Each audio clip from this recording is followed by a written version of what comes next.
The phone call came just after sunrise.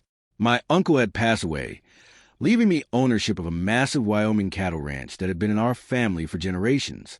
I expected fences, livestock, and open land, but nothing to prepare me for what I discovered. The ranch stretched farther than the eye could see. Rolling hills, grazing fields, and old wooden fences reminded me why my uncle never wanted to sell the land. Then I noticed rooftops where open pasture should have been. Driving closer, I counted street after street of beautiful suburban homes. Fresh pavement, decorative sidewalks, and manicured lawns covered what my family's maps identified as ranch property. Someone had built an entire neighborhood without my family's permission. The only road leading into the neighborhood crossed a narrow gravel lane that belonged to the ranch. My uncle had built that road decades earlier to move cattle between pastures. It had quietly become the HOA's only entrance. When I introduced myself to the HOA board, they laughed and claimed the community had used the road for years. They insisted I had no authority to question the entrance because the neighborhood had existed long before I inherited the ranch. I politely asked Rebecca to show me the legal easement allowing the HOA to use my ranch road. She confidently flipped through several binders but couldn't produce a single signed agreement. The silence said more than any argument ever could. Instead of answering my question, Rebecca accused me of trying to intimidate the community. Several homeowners gathered nearby, watching the conversation unfold. Most of them looked confused rather than angry. That evening, I visited the county land records office. Original surveys, handwritten deeds, and decades-old maps confirmed exactly what my uncle had always believed. The access road and surrounding land legally belonged to the Mercer Ranch. The county clerk quietly admitted that several questions about the road had surfaced years earlier. No one had challenged the HOA because everyone assumed the original owner would never object. That assumption had finally changed. The following morning, I hired an experienced land surveying company. Their lead surveyor smiled after reviewing the old deeds and said, "If these documents are accurate, this neighborhood has a serious problem." 3 days later, bright orange survey flags stretched across the neighborhood entrance and along both sides of the road. Curious residents watched from their driveways as every boundary marker was carefully documented. The evidence was becoming impossible to ignore. The completed survey confirmed my suspicions. Every inch of the entrance road belonged to Mercer Ranch, and nearly 60 homes depended on it as their only access. There wasn't another public route for miles. I immediately hired a respected property rights attorney. After studying the survey and county records, she leaned back and said, "This case is stronger than most boundary disputes I see." We mailed a formal notice requesting that the HOA negotiate a legal access agreement within 30 days. It was a fair opportunity to resolve the matter peacefully before stepping into court. Rebecca rejected the proposal almost immediately. Instead of negotiating, the HOA board voted to file a lawsuit claiming that I was interfering with their community and reducing property values.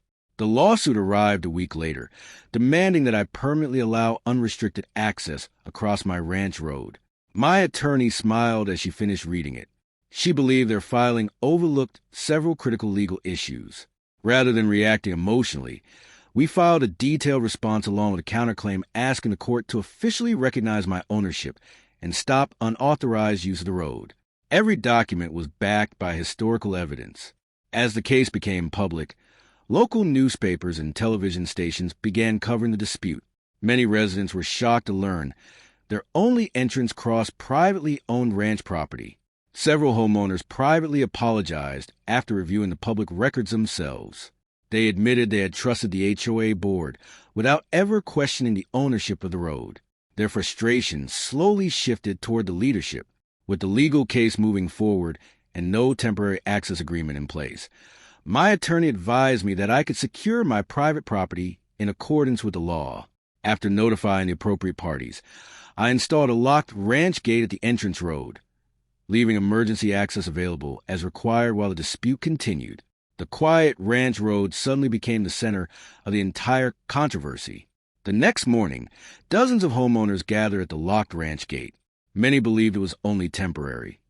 But the official notice explained the road crossed private property and would remain restricted until the court decided the case. The atmosphere quickly shifted from confusion to concern. Rebecca rushed to the entrance, demanding that I unlock the gate immediately. She insisted the HOA had every right to use the road despite the ongoing legal dispute. I calmly reminded her that private property laws applied to everyone equally.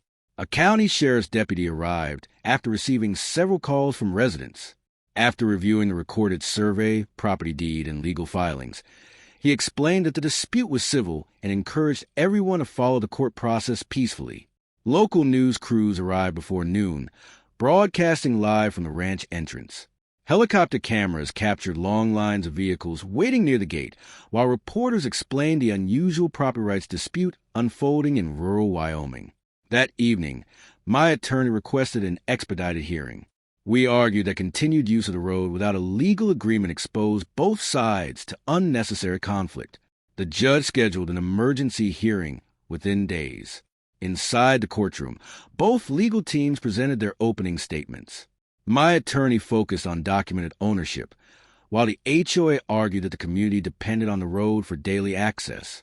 The judge reminded everyone that convenience could not replace legal property rights.